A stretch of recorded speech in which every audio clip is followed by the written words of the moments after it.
Bem-vindas e bem-vindos ao canal do Laboratório de Soluções Educacionais. Essa é mais uma edição do LSE Entrevista, e hoje nós temos uma convidada muito especial, que é a psicóloga Larissa Rodrigues Rosa, que ela tem mestrado em Teoria e Pesquisa do Comportamento pela UFPA, trabalhando com educação inclusiva, e atualmente ela atua no Núcleo de Assistência à Saúde da Família de São João da Ponta. Larissa, seja muito bem-vinda aqui conosco. Obrigada. E hoje nós vamos falar de um tema que é muito importante e muito atual, que é a Política Nacional de Educação Especial. Eu sei que tem muitos psicólogos escolares, educadores, pais, mães, que viram esse debate recentemente na mídia e não necessariamente estão entendendo o que foi que aconteceu, o que é essa nova política, se ela está valendo, não está valendo, o que é que isso significa. Então, hoje nós vamos falar sobre isso. Antes de nós entrarmos de verdade no assunto, eu queria que tu falasse um pouquinho da tua relação com a educação inclusiva, só para quem estiver nos assistindo te conhecer um pouquinho melhor. Bom, a minha relação com a inclusão começou na faculdade. Antes disso, eu nunca tinha tido contato com nenhuma pessoa com deficiência, com nenhum texto, nada sobre o assunto. Era completamente... Eu costumo dizer que eu era uma pessoa completamente segregacionista. Eu achava que cada um tinha que ficar no seu canto e era isso mesmo. Enfim, e aí foi na faculdade, que eu estudei, que eu conheci, na verdade, a primeira pessoa com deficiência que eu já tive contato na vida foi na graduação. Antes disso, eu nunca tinha tido esse contato. E também tive disciplinas que me fizeram começar a pensar de outra forma. E eu lembro, eu não era a melhor das alunas na faculdade. Eu lia o que era obrigatório. O que era opcional, eu falava, deixa lá pro futuro. Mas essa psicologia sobre inclusão foi uma das poucas disciplinas que eu li tudo. Tudo que era opcional, e eu não me contentei só com aquilo, eu fui e pesquisei, tanto que foi quando eu fiz essa disciplina, eu falei, putz, é isso que eu vou fazer no meu TCC, é isso que eu quero pesquisar na minha vida, porque foi como se fosse algo que eu nem sabia que eu poderia gostar tanto, mas eu gostei. E é isso, acho que a minha história com a inclusão ela é bem assim mesmo, de inicialmente da pesquisa, do estudo, e que hoje eu não consigo me imaginar sem esses conhecimentos, sem essas vivências, sem essas práticas. Acho que é isso. Que legal, Larissa. E é interessante de pensar, né, que hoje tu és uma pesquisadora e uma ativista da causa da inclusão, e pensar que isso é relativamente recente na tua vida, né? Então, eu acho que isso também dá esperança para a gente ver que as pessoas podem mudar, elas podem aprender, elas podem entender o que significa a inclusão, né?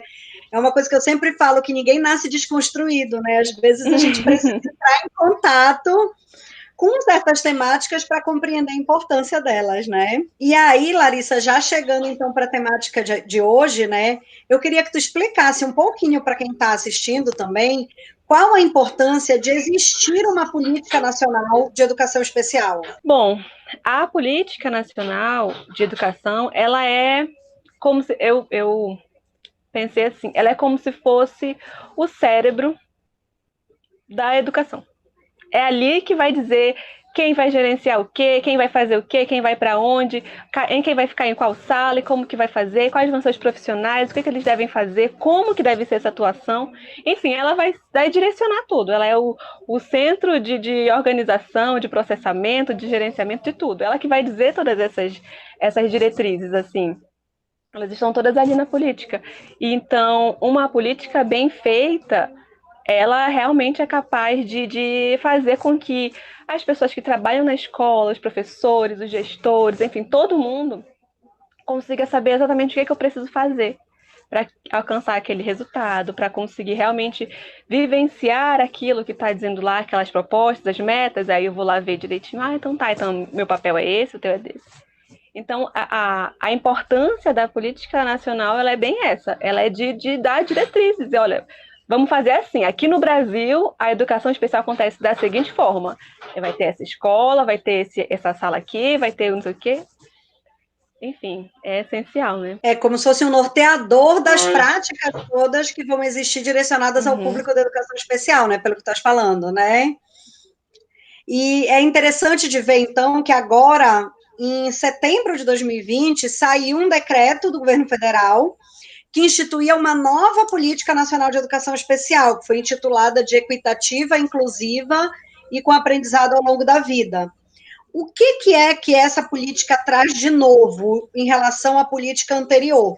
E como é que tu avalias essas mudanças que essa política trouxe em termos de proposição? Certo. Bom, essa política, ela traz de novo a ideia de que, bom, gente, vamos fazer aqui uma política diferente, porque olha só para o nosso histórico, não temos, eles trazem esses dados, né?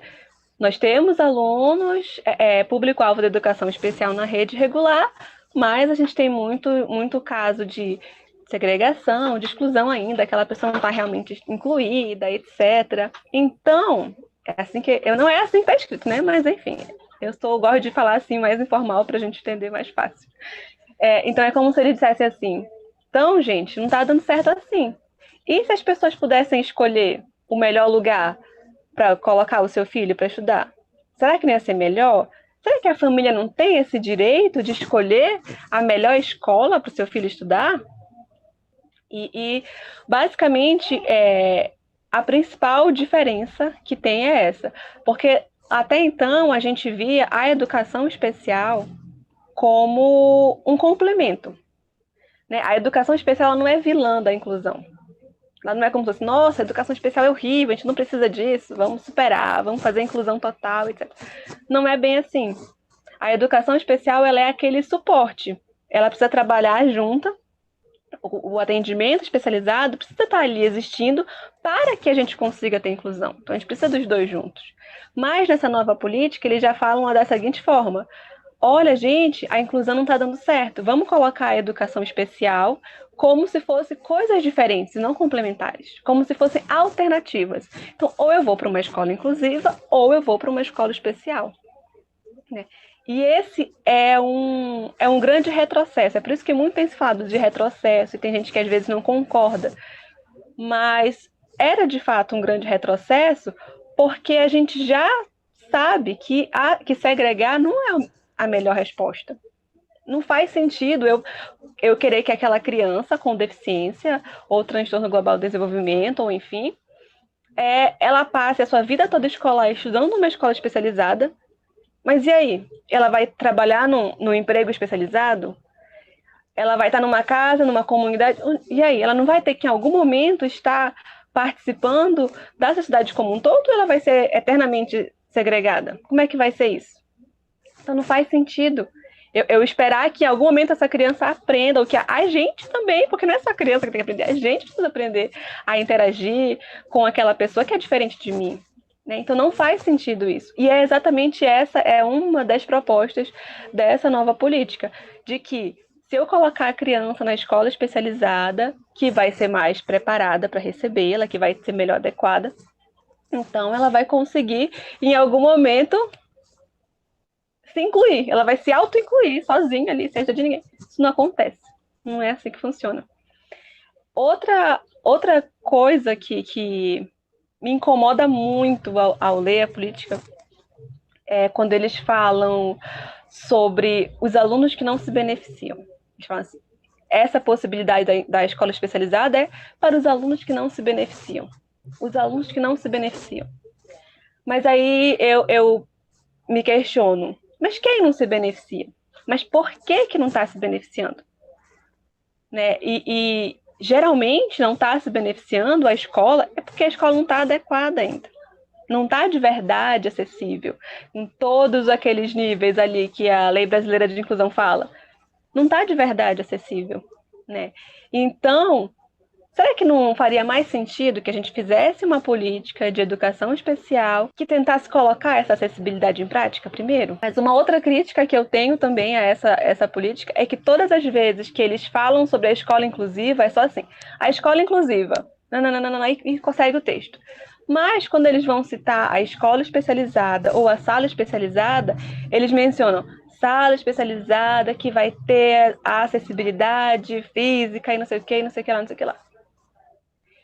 Então, é como se a escola dá a entender para o leitor que não tem um conhecimento mais aprofundado sobre o tema, que uma escola inclusiva é apenas uma escola onde a criança com deficiência, uma escola regular, dessas que a gente já conhece, e a criança vai ser matriculada lá. Pronto. Aconteceu a matrícula, aconteceu a escola inclusiva. Naquela filosofia que se tinha antigamente, da criança ter que se adaptar à realidade da escola, em vez da escola precisar ter as adaptações para estar apta a receber aquele estudante, né? Exatamente. Mas cada vez que eles mencionam a escola especializada, eles já falam que vai ter que ter acessibilidade ali no física, vai ter que sei lá o quê, vai ter que ter os instrumentos adequados. E aí, qual que é a dificuldade da gente pensar, ok, vamos ter toda essa acessibilidade lá na escola regular? Não entendo também. Então... E esse argumento que eles usam na política da questão da escolha da família, que tu mencionaste ainda agora, como é que tu visualizas isso? Tipo assim, a família deveria escolher se vai colocar seu filho numa escola regular ou numa instituição especializada? Pois então, essa questão da escolha vem de uma ideia falsa, né? Eles falam assim, família, olha só, você pode escolher agora, eba! Como se fosse uma coisa boa. Mas, sendo que quando a família escolhe uma escola especializada, na verdade ela está abrindo mão de um direito. E eu não deveria ter que abrir mão de um direito como se fosse uma escolha. Ai, será que eu quero ir no dentista se eu tô com meu dente doendo? Eu tenho direito à saúde. Ninguém questiona isso. Ninguém vai fazer uma política que vai me dizer assim, olha, agora você pode escolher se você quer usar o SUS ou se você quer... Ninguém vai falar isso, porque eu vou usar aquilo que eu usar. Eu tenho um direito de usar aquele lugar ali. Isso é uma coisa óbvia. O SUS tem que estar preparado para me receber. Eu vou lá, vou usar ele. A escola regular tem que estar preparada para receber qualquer aluno, né? Então, essa é a forma como eles venderam essa ideia de que a família agora pode escolher, nada mais é do que dizer assim, olha, uma outra forma com palavras bonitas de falar que agora essas famílias vão perder um direito. Nós não vamos ter aquele direito de ter aquela matrícula, porque é óbvio, gente, é óbvio que se a família com uma criança com deficiência chegar na escola regular, aí a escola vai falar assim, olha, sabe o que é, mãezinha, paizinho? Eu acho que a nossa escola não está ainda muito bem preparada para receber seu filho, vai ser difícil, ele vai sofrer muito, mas tem uma escola aqui, aí vai dar o cartãozinho, vai indicar, vai mostrar no WhatsApp, enfim. Tem essa escola aqui, olha, ela é ótima, escola especializada para pessoas com tal. Isso é muito injusto, porque se uma outra família que tem uma criança que não tem deficiência nenhuma, vamos supor uma criança que tem um monte de nota 7 no boletim, aí vai chegar lá. Nunca que a escola vai falar, poxa, não podemos receber o seu filho porque ele tem muita nota 7 aqui, a gente não aceita aluno com nota 7? Vá para lá, para aquela escola, vai aceitar o aluno. Então, quando eu diferencio isso, eu não estou dando as oportunidades iguais para todo mundo de acesso, né? Então, eu estou excluindo, então eu estou segregando, né? Então, não é uma escolha. Não é uma escolha que a família vai fazer de verdade.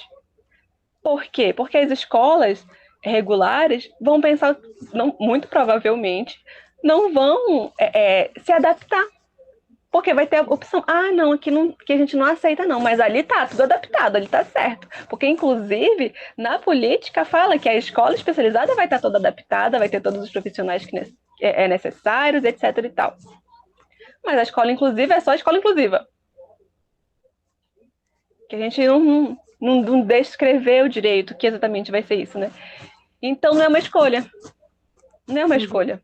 Tá induzindo a família a procurar o especializado. E é interessante te ouvir falando isso, porque também a gente percebe que é uma política que está partindo da premissa, como tu colocaste, da falência da educação inclusiva. Então, tipo, a educação inclusiva não funciona, não funcionou, então a gente precisa voltar para os modelos anteriores de segregação.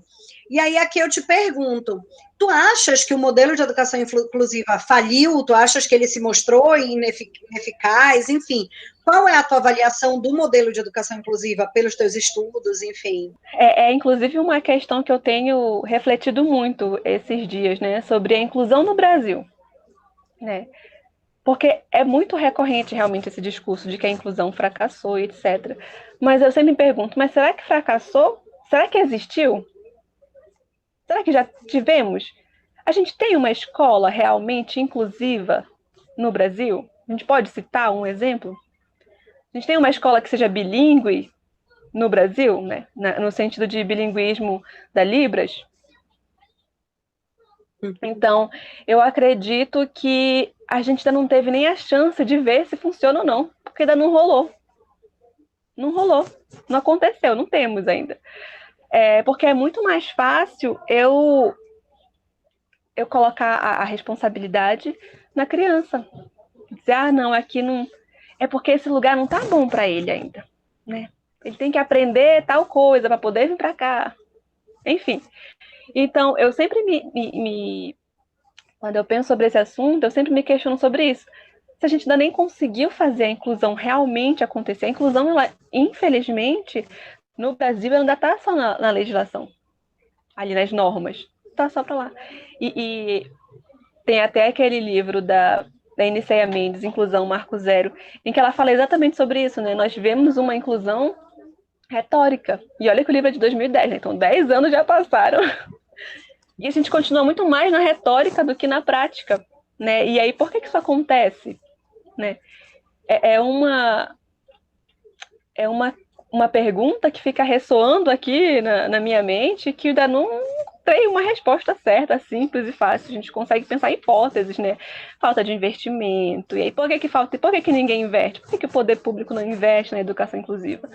Também não sei, não tenho essas respostas, mas o que eu sei é que a gente não pode dizer que a inclusão no Brasil falhou, sendo que, na verdade, a gente não viu ela acontecer ainda.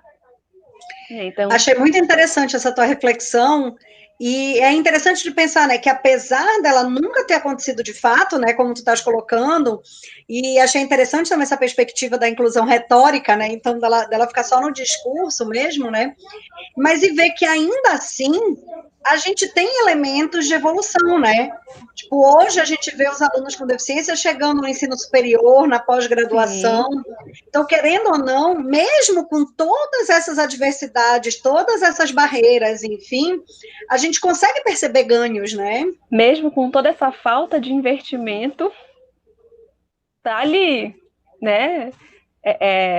Sobrevivendo mesmo.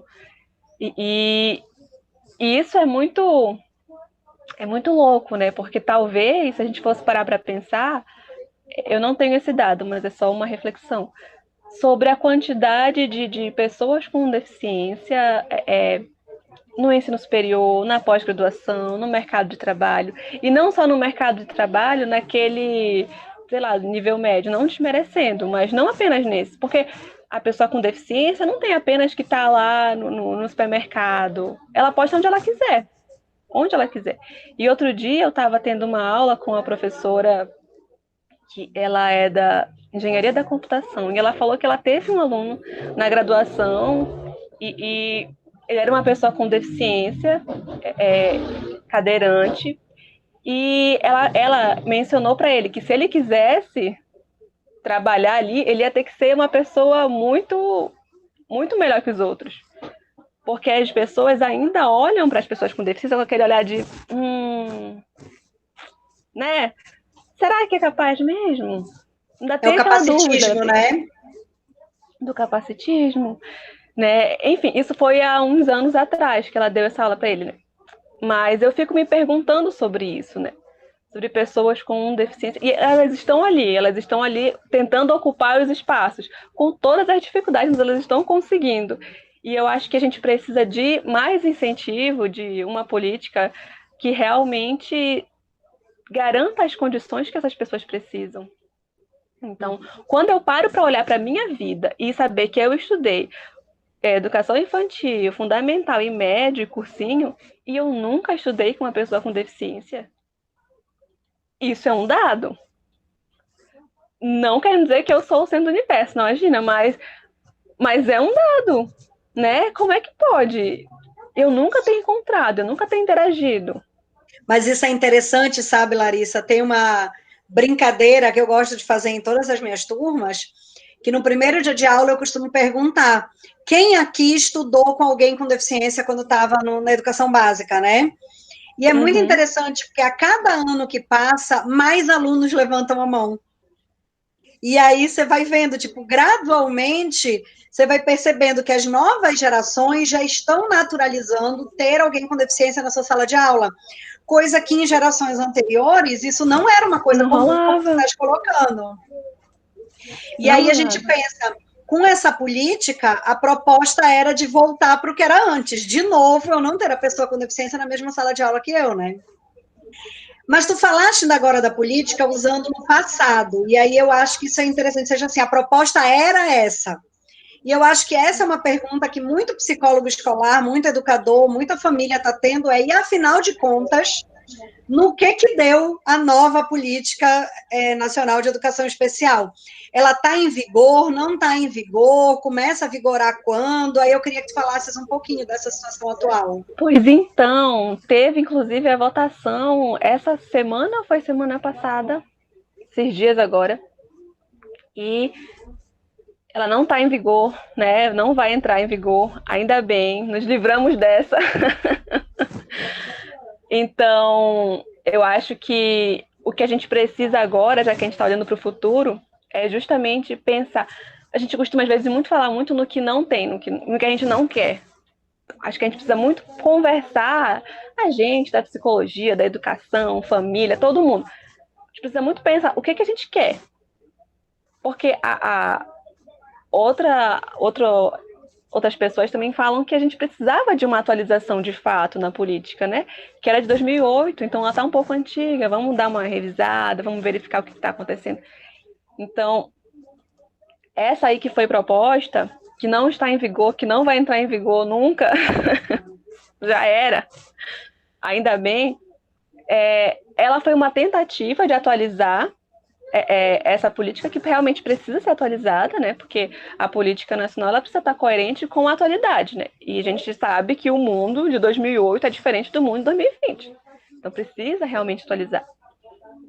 Mas foi uma atualização que foi feita muito escondidinho, né? Sem ninguém saber. Eu lembro em 2018 ali, que a gente ouvia só de boas, olha, estão fazendo uma atualização, e a gente ficava, mas o que será que está escrito? Aí teve a consulta pública, e a gente já ficava meio assim. Enfim, então a gente precisa, pensando nesse futuro, começar a conversar sobre o que a gente quer. O que a gente quer para uma política pública, né? O que a gente quer que ela diga, essa política de educação especial? E é importante envolver as próprias pessoas com deficiência, né? Eu gosto muito do slogan, né, dos movimentos, né, que é o nada sobre nós sem nós, e ver, né, as pessoas que são fruto da educação que existe no Brasil até hoje, dar voz a essas pessoas para elas também dizerem o que funcionou, o que elas sentiram falta, o que não funcionou, porque com certeza elas têm muito mais a contribuir com a elaboração dessas políticas e elas são muito pouco envolvidas, né? Uhum.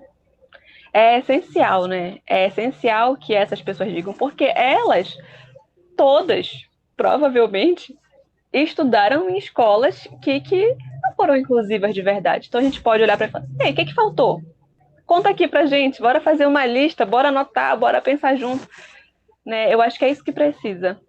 Né? Vai ser essencial. Eu estava conversando há um tempo atrás com uma colega, uma pessoa cega, e ela mencionava justamente que ao longo de toda a trajetória escolar dela, ela sempre precisou se apresentar como pessoa com deficiência para os professores. E é algo tão básico que pode ser resolvido em 3 segundos. Olha, professor, na tua sala tem uma pessoa... Pronto, resolvi o problema. Mas continua acontecendo. E a gente fica assim, caramba, por quê? E isso da educação infantil até a faculdade. Né? Então isso é muito louco. Né? Como que ainda acontece? Como que a pessoa com deficiência ela precisa desenvolver essa habilidade aí, extra, de, ok, vou tomar a frente, vou lá me apresentar para que eu consiga conquistar meu espaço. Ela vai realmente conquistando, lutando, tentando dizer, olha, eu existo, hein? Tô aqui. Faz uma adaptação pro meu material. Sei lá. Então, a gente vê aí de novo, né? A gente coloca no indivíduo a busca para se ajustar, para se adaptar, e não deixa um espaço preparado para realmente promover a inclusão, né? Que é o que tu estás discutindo desde o início, né? E, Larissa, já para a gente caminhar para um fechamento aqui, eu queria que tu tecesses qualquer consideração que tu quisesses fazer ainda sobre o tema, e que tu falasses um pouquinho como é que as pessoas podem entrar em contato contigo, ou conhecer teu trabalho, enfim, onde é que tu podem saber um pouco mais sobre o que é que tu tem pensado, refletido sobre esse assunto. Nesses últimos meses, semanas, enfim, eu tenho me dedicado a pensar muito sobre a inclusão, mas partindo do ponto de vista da pessoa que inclui, desse professor, né? Por que não acontece? O que está faltando? O que ele sente? Porque às vezes, e conversando com alguns, é comum, quando chega nesse tema, inclusão, a gente sente uma travadinha, como se fosse um medo. Será que é um medo? Será que é dúvida? De onde que vem essa dúvida, esse medo? O que a gente pode fazer sobre essa dúvida, esse medo também? Né? Então, eu acho que... E é algo que é difícil de eu encontrar, inclusive, outras pessoas falando sobre isso, né? A gente está muito acostumado a... Enfim, é importante, né, falar sobre a inclusão da pessoa com deficiência a partir do ponto de vista da pessoa com deficiência. É muito importante. A gente precisa realmente focar no aluno para que ele tenha as condições que ele precisa. Mas a gente também não pode esquecer que quem é que faz isso? Quem que dá a condição para esse aluno conseguir aprender lá as coisas dele? Né? É o professor, é a professora. Né?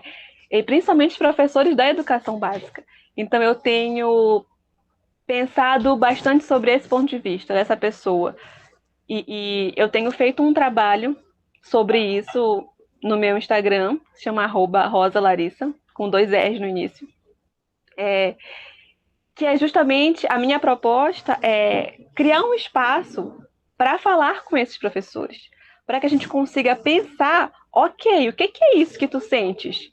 O que é isso que tu sente quando a gente fala de inclusão? Vamos tentar entender o que é isso? Vamos tentar entender por que isso acontece? Vamos tentar entender o que a gente faz com esse sentimento, com isso, né? Com essas crenças, enfim. E, principalmente, vamos tentar criar junto formas de incluir, formas efetivas para que esses professores consigam incluir, sem que seja assim, ai, caramba, mais um trabalho que eu vou ter que fazer. Porque tem muito disso, né? E se tu fores olhar, enfim, tu és professora, tu sabes como que professores têm trabalho, né? Tem também um trabalho que parece que nunca termina. Se a gente for deixar, tá sempre trabalhando, né? Então, será que a gente não consegue pensar em práticas inclusivas que sejam práticas, né? Que sejam tranquilas de fazer, que não demandem muito esforço, que não desgaste muito esse professor? Porque não adianta eu falar para o professor que ele tem que fazer, olha, tem que, para você incluir isso, tem que fazer isso daqui, dar 1000 malabarismos, tem que... Enfim, vai ser difícil, vai ser custoso, vai ser trabalhoso, não vai rolar. E é interessante isso, Larissa, que você está falando, porque eu acho que também remete à importância de sensibilizar esse professor, para esse professor entender a importância do que está acontecendo, né? Porque se ele enxerga isso só como um trabalho a mais, realmente a adesão fica muito baixa. Agora, se ele consegue entender o princípio da inclusão como um mote de cidadania, de uma sociedade diferente, enfim, ele abraça a questão e ele incorpora isso na sua prática pedagógica com a turma como um todo, né? Então, acho que é muito legal mesmo esse enfoque que tu estás dando. Eu vou colocar na descrição do vídeo o link para o teu Instagram, porque aí quem quiser depois acessar para conhecer esse trabalho que tu estás fazendo, acho que ele é super importante. Mas é isso mesmo, né? A gente precisa, em algum momento, a gente precisa começar a pensar junto com esse professor. Trazer também ele. Vamos lá, vamos tentar conversar, vamos tentar entender isso aqui, mas será que é assim ou será que a gente pode fazer de outro jeito? Enfim, eu acho que esse tipo de reflexão, de trabalho com essa classe, né, vai fazer com que a gente consiga avançar rumo a uma escola inclusiva de verdade, né? Uma sociedade inclusiva de verdade. Que legal, Larissa, muito obrigada. Fico muito feliz de tu teres aceitado participar dessa entrevista. Acho que ficou bem claro para quem está um pouco por fora dessa discussão. Eu espero que tenha sido esclarecedor para os outros também. Para mim foi muito gostoso conversar contigo. Sucesso aí no trabalho que tu desenvolves. E quem assistiu até agora, lembrar de curtir o vídeo, de compartilhar com quem tem interesse no assunto, de se inscrever no canal, porque a gente está sempre tentando atualizar com temáticas ligadas à educação. Larissa, muito obrigada de novo, um abraço. Obrigada, um abraço.